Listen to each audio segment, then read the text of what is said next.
Halo guys, balik lagi sama gue William di The Lazy Monday. Dan ini di tangan gue ada Pongo 735 yang sekilas kalau lo lihat, bang itu bukannya Pongo 750. Terus pasti ada yang debat, itu Pongo 725 karena ini sama.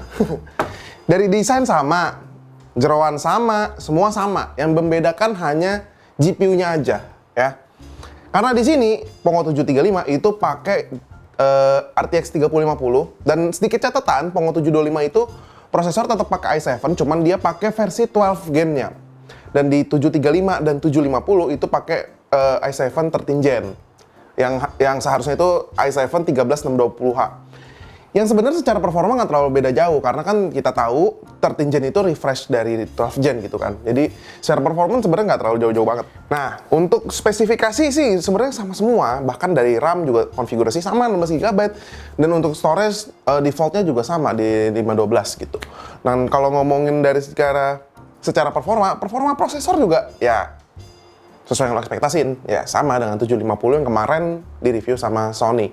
Secara performa konsisten tentu karena secara desain tidak ada perubahan, bahkan sampai thermal design juga nggak ada yang berubah. Portnya semua sama, bahkan charger sama, TDP-nya sama, semuanya sama.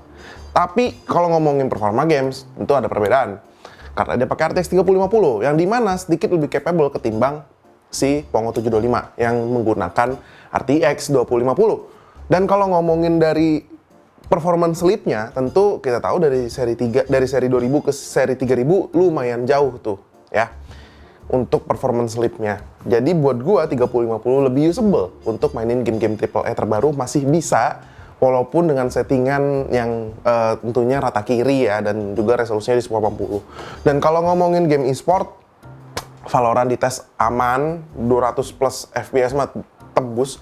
Kalau saran gue di lock aja di 160 atau 180 fps karena layarnya ini cuma 144 Hz. Dan kalau main kayak Marvel Rivals itu sebenarnya bisa, cuma karena balik lagi gamenya juga nggak optimize banget. Jadi nggak bisa dimainin juga. Tapi kalau ngomongin game-game AAA yang biasa kita benchmark, itu semua lancar jaya. Kecuali beberapa title seperti Metro Exodus gitu ya. Itu cukup berat dan bahkan angkanya sangat tidak playable. Tapi itu kan karena kita ngebenchmarknya di settingan ultra, jadi lu bisa turunin tuh settingannya di low medium menurut gua. Dan lagi resolusi 1080 tuh lumayan gampang untuk di handle zaman sekarang, apalagi di si RTX 3050-nya.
Untuk harga sendiri, ini laptop itu dipatok di angka 11 jutaan, which itu ada di tengah antara 725 yang ada di 9 jutaan dan 750 yang di 13 jutaan.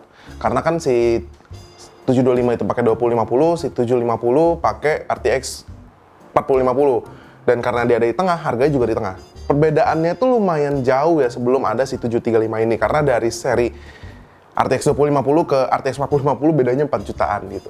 Dan ini jadi penengah. Sebenarnya dengan price range yang beda dikit-dikit ini dengan beda GPU doang, buat gua sih nggak ada masalah ya kalau dia ngeluarin kayak gini.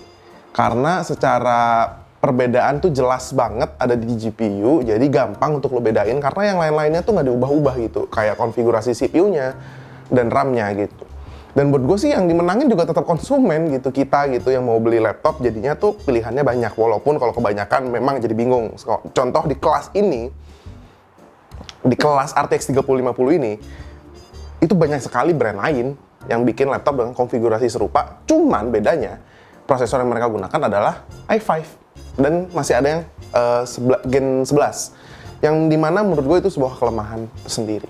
Dan emang Pongo tuh selalu nemu aja gitu strength point yang mereka cari gitu ya. Ada satu laptop lagi yang akan gue review nanti, itu juga cukup lucu gitu strong point-nya gitu ya. Nah di sini dia menggunakan i7.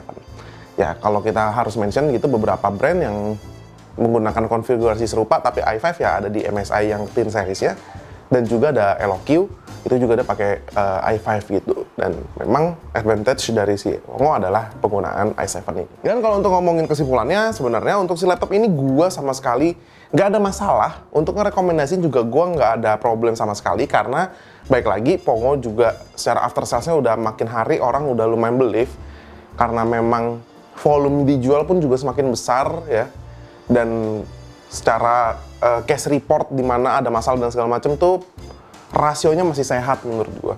Karena biasanya kan kalau ada sebuah produk bermasalah pasti ada aja tuh yang DM gua. Dan Pongo ini so far 1 atau 2 orang doang gitu. Sejak dia ngerilis lini gamingnya dulu tuh Pongo 357 tuh. Dari zaman dia masih bikin laptop isinya prosesor desktop.